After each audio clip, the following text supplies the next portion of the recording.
खबरों की शुरुआत करते हैं। भारतीय मूल के ऋषि सुनक ब्रिटेन के नए प्रधानमंत्री चुन लिए गए हैं।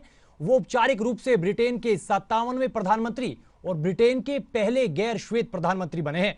किंग चार्ल्स III ने ऋषि सुनक को ब्रिटेन का नया प्रधानमंत्री घोषित किया, जिसके बाद सुनक 10 डाउनिंग स्ट्रीट पहुंचे, जहां ऋषि सुनक ने अपने संबोधन में कहा कि आज हम जिन चुनौतियों का सामना कर रहे हैं उनसे निपटने का आप लोगों से वादा करता हूं। इस समय देश रूस यूक्रेन युद्ध और महामारी के कारण गंभीर आर्थिक संकट का सामना कर रहा है, लेकिन गलतियों को ठीक करने का काम तुरंत शुरू हो रहा है। 42 साल के ब्रिटेन के पूर्व वित्त मंत्री रहे ऋषि सुनक हिंदू हैं और वो पिछले 210 साल में ब्रिटेन के सबसे कम उम्र के प्रधानमंत्री हैं। बता दें कि सुनक के दादा दादी ब्रिटिश भारत में पैदा हुए थे। हालांकि इस समय वो जगह पाकिस्तान के पंजाब प्रांत के गुजरांवाला में है, इसलिए ब्रिटेन के नए प्रधानमंत्री एक भारतीय और एक पाकिस्तानी दोनों हैं। वहीं ब्रिटेन का नया प्रधानमंत्री बनने पर प्रधानमंत्री नरेंद्र मोदी समेत अन्य कई भारतीय हस्तियों ने ऋषि सुनक को बधाई दी है। ब्रिटेन में भारतीय मूल के ऋषि सुनक के प्रधानमंत्री बनने पर हरियाणा के सीएम मनोहर लाल ने भी खुशी जाहिर की है और ब्रिटेन के नए प्रधानमंत्री को बधाई दी है। सीएम मनोहर लाल ने ट्वीट करते हुए उन्हें बधाई दी। अपने ट्वीट में मुख्यमंत्री मनोहर लाल ने लिखा, ब्रिटेन का नया प्रधानमंत्री बनने पर ऋषि सुनक को बहुत बहुत बधाई। आपने सच में हर भारतीय को गर्व करने का पल दिया है। आपको बहुत बहुत शुभकामनाएं। जिस देश ने भारत पर कई साल तक राज किया, आज उसी देश से ऋषि सुनक ब्रिटेन की सत्ता संभालने जा रहे हैं। ये सभी भारतीयों के लिए बहुत ही गर्व और खुशी की बात है। ये कहना है हरियाणा के कैबिनेट मंत्री डॉक्टर बनवारी लाल का। रेवाड़ी पहुंचे डॉक्टर बनवारी लाल ने कहा कि देश विश्व गुरु बनने की ओर अग्रसर है और ये उसका पहला कदम है जब ऋषि सुनक ब्रिटेन के प्रधानमंत्री बने हैं। वहीं आदमपुर उपचुनाव को लेकर मंत्री डॉक्टर बनवारी लाल ने कहा कि बीजेपी मजबूती के साथ चुनाव लड़ रही है और बिश्नोई परिवार वहां से हमेशा से परचम लहराता आ रहा है और इस बार भी युवा चेहरे के तौर पर भव्य बिश्नोई की जीत होगी। साथ ही माजरा में एम्स की आधारशिला पीएम मोदी द्वारा जल्द रखे जाने की बात भी कैबिनेट मंत्री डॉक्टर बनवारी लाल ने कही। भारतवासियों के लिए बहुत ही ये खुशी की बात है और जिस देश ने हमारे ऊपर राज किया, आज हमारा देश उन पर राज करने जा रहा है। इससे हमारे देश का आदमी वहाँ राज करेगा, इससे बड़ी खुशी की बात और कोई हो नहीं सकती। तो मैं बहुत बहुत बधाई देता हूँ ऋषि सुनक को भी जो ब्रिटेन के प्रधानमंत्री बनने जा रहे हैं। हाँ, जिस तरह से हमारे प्रधानमंत्री नरेंद्र भाई मोदी देश को विश्व गुरु बनाने की दिशा में काम कर रहे हैं, उसकी एक शुरुआत है कि दूसरे देश में जाकर भी हमारे देश के लोग प्रधानमंत्री और उच्च पदों पर जा रहे हैं। तो ये विश्व गुरु और एक अखंड भारत जिस तरह से बनाने की जो प्रधानमंत्री जी की सोच है, उसके बढ़ते कदम।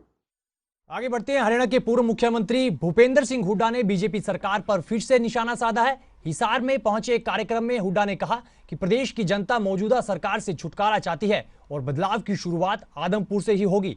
हुड्डा ने कहा कि आदमपुर के लोग इस बार एक वोट से 2 विधायक चुनेंगे, एक जयप्रकाश जेपी को और दूसरा भूपेंद्र सिंह हुड्डा को।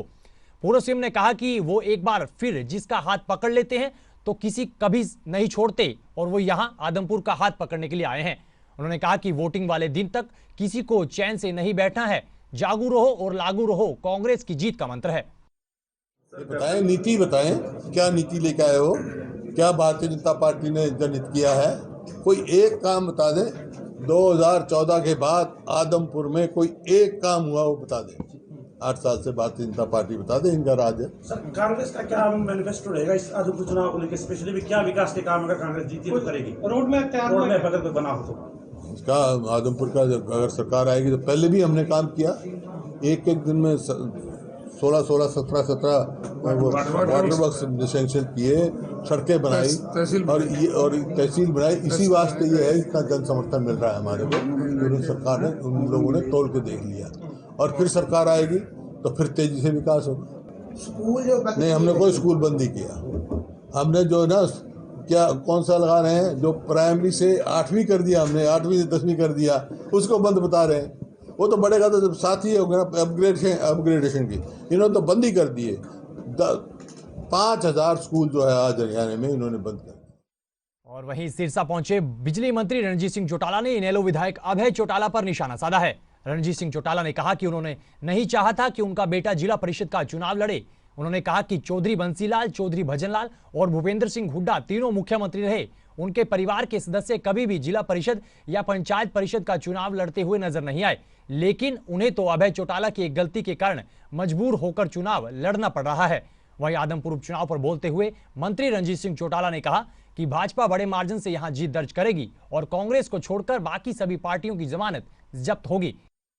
कि आज के दिन बीजेपी 20,000 वोटों से आगे चल रही है, उसके बाद नंबर 2 कांग्रेस है, नंबर 3 पे आम आदमी पार्टी आएगी, उसके 7,000 है, 8,000 है, इतने पे रह जाएगी और सबसे नीचे इनेलो है। इनेलो मतलब कांग्रेस छोड़ के सभी पार्टियों की जमानत जब्त होगी। मैं आज मीडिया में कह रहा हूँ, मैं वही कहूँगा जो है, मैं कभी बदल के भाषा नहीं बोलता। और बाकी तो 25,000 से नीचे जिनके सभी की जमानत जब्त है। INLD तो 3,000 वोटों पे रह जाएगी, कहीं है नहीं, खड़ कहीं नहीं है, बुरी तरह है। मैं नहीं चाह रहा था कि मेरा बेटा चुनाव लड़े और कम से कम जिला परिषद का। देखिए, जो बंसीलाल हैं, जो बजलाल थे, हुड्डा साहब हैं, तीनों मुख्यमंत्री रहे हैं। उनके परिवार के सदस्य कभी जिला परिषद और पंचायत समिति का चुनाव नहीं लड़ते। कभी बादल साहब का और मुलायम सिंह का परिवार नहीं। जो देवीलाल बहुत बड़े आदमी थे, देश के प्रधानमंत्री तक कह के बनाते थे कि VP सिंह को बनाऊंगा, चंद्रशेखर को बनाऊंगा, करा उन्होंने। आज उनका परिवार अगर जिला परिषद के चुनाव पे लड़ रहा है, सरपंच के चुनाव पे, अगर पंच के चुनाव पे आ रहे हैं, तो देखिए उनके लिए एक अच्छी श्रद्धांजलि नहीं है। ब्रेक के बाद आपका एक बार फिर से स्वागत है। आगे बढ़ते हैं। देश में चैट के लिए सबसे ज्यादा इस्तेमाल किए जाने वाले सोशल मीडिया ऐप व्हाट्सएप की सेवाएं कल दोपहर अचानक बंद हो गई। व्हाट्सएप का सर्वर डाउन होने के कारण करोड़ों यूजर्स इससे प्रभावित हुए। लोगों को मैसेज भेजने और रिसीव करने में काफी परेशानियों का सामना करना पड़ा, जिसको लेकर फेसबुक और ट्विटर पर लोगों ने जानकारी साझा की। वहीं कुछ यूजर्स ने व्हाट्सएप सर्वर ठप होने पर अपनी नाराजगी जाहिर की और सोशल मीडिया पर इसको लेकर कई मीम्स भी शेयर किए। इधर व्हाट्सएप सर्वर डाउन होने पर व्हाट्सएप की मालिकाना कंपनी मेटा ने इस बारे में पुष्टि करते हुए बताया कि सर्वर में तकनीकी खामी की वजह से यूजर्स को कुछ समय के लिए समस्या झेलनी पड़ी। करीब 2 घंटे के बाद व्हाट्सएप सर्वर की समस्या का समाधान हुआ, जिसके बाद यूजर्स ने राहत की सांस ली। जानकारी के मुताबिक कल दोपहर करीब 12:30 बजे के बाद व्हाट्सएप का सर्वर डाउन हुआ था। और देश भर में जहां दिवाली का त्योहार बड़ी धूमधाम से मनाया गया, तो वहीं गुरुग्राम में आतिशबाजी और शॉर्ट सर्किट के चलते आग लगने के कई मामले सामने आए। गुरुग्राम दमकल विभाग के डिप्टी डायरेक्टर गुलशन अरोड़ा की माने तो दिवाली की रात जिले भर में 20 जगहों पर आग लगने की सूचनाएं मिली। इसमें ज्यादातर कूड़े कबाड़ में आग लगने की सूचना थी, जो आतिशबाजी की चिंगारियों की वजह से लगी। तो वहीं मानेसर और बसई इंडस्ट्रियल एरिया की 2 फैक्ट्रियों में भी आग की सूचना मिली, जहां मौके पर पहुंचे दमकल कर्मियों ने कड़ी मशक्कत के बाद आग पर काबू पाया। इसके अलावा centre park flower valley society की फ्लोर में भी आग लग गई। इस दौरान सोसाइटी में लापरवाही देखने को मिली। जानकारी के मुताबिक इस सोसाइटी में आग बुझाने का कोई उपकरण मौजूद नहीं था, जिसके चलते आग ने भीषण रूप अख्तियार कर लिया और काफी सामान जलकर राख हो गया। गनीमत रही कि हादसे के वक्त फ्लैट में कोई व्यक्ति मौजूद नहीं था। कोई अरेंजमेंट नहीं है ना यहाँ पे? Zero arrangement. एक घंटे से लाइट जल रहा है, ये क्या करेंगे सरदार? कोई सारे लोग खड़े होकर देख रहे हैं। सरदार किसी के पास फायर एक्सटिंग्विशर नहीं है। सर अरेंजमेंट तो है नहीं किया गया अरेंजमेंट ਤੁਹਾਡੇ ਕੋਲ ਦੱਸੋ सर। 5 सिलेंडर सर, जिन्ने के आगे सारे ही चला रहे हैं। ਕਿੰਨੇ ਸਿਲੰਡਰ ਨੇ? ਛੋਟੇ ਵਾਲੇ ਸਿਲੰਡਰ ਨੇ ਸਾਰੇ? जिन्ने भी आगे ਅਸੀਂ ਸਾਡੀ ਕੋਸ਼ਿਸ਼ ਕਰ ਰਹੇ ਹਾਂ ਜੀ ਆਪਾਂ। ਨਹੀਂ ਤੇ ਫਾਇਰ ਬ੍ਰਿਗੇਡ ਤੁਸੀਂ ਘੰਟੇ ਤੋਂ ਫਾਇਰ ਬ੍ਰਿਗੇਡ ਨੂੰ ਬੁਲਾ ਪਾਏ ਤੁਸੀਂ। दीपावली के इस पर्व पर लगभग 20 जगह फायर केस हुए। काफ़ी माइनर से केस थे, जिसपे हमने बहुत ही सूझबूझ से हमने काबू पाया और आग कंट्रोल है। सब जगह बिल्कुल कोई ज़्यादा कोई नुकसान नहीं हुआ। माइनर सी फायर थी, कुछ ज़्यादा कूड़े कबाड़ में, कोई छोटी मोटी फैक्ट्री में, छोटी मोटी दुकान में, घर में, इस तरह की टोटल लगभग 20 फायर हुई हैं। 20 फायर की डिटेल मैंने भेज दी है और 20 जगह फायर होने के बाद कोई किसी कोई कैजुअलिटी नहीं हुई कोई, क्योंकि हमने कई दिन से ये पहले कैंपेन चलाया हुआ था लोगों को जागरूक करने का, पटाखों के बारे में जागरूक करने का, पटाखे चलाने के बारे में जागरूक करने का। उसका हमें काफ़ी उस कैंपेन का हमें बड़ा फायदा हुआ। लोग बहुत जागरूक हुए और बहुत ध्यान से उन्होंने काम किया, और जिससे हमारे कोई बहुत ही चिंगारी बहुत ही माइनर से केस हुए और आग को कंट्रोल कर लिया गया। मैं सभी शहरवासियों का बहुत बहुत धन्यवाद करता हूं, जिन्होंने अपनी सूझबूझ का परिचय दिया। एनजीटी और सुप्रीम कोर्ट की विशेष हिदायतों के बाद भी सरकार और प्रशासन बम पटाखों की बिक्री और आतिशबाजी पर कोई रोकथाम नहीं लगा पाई।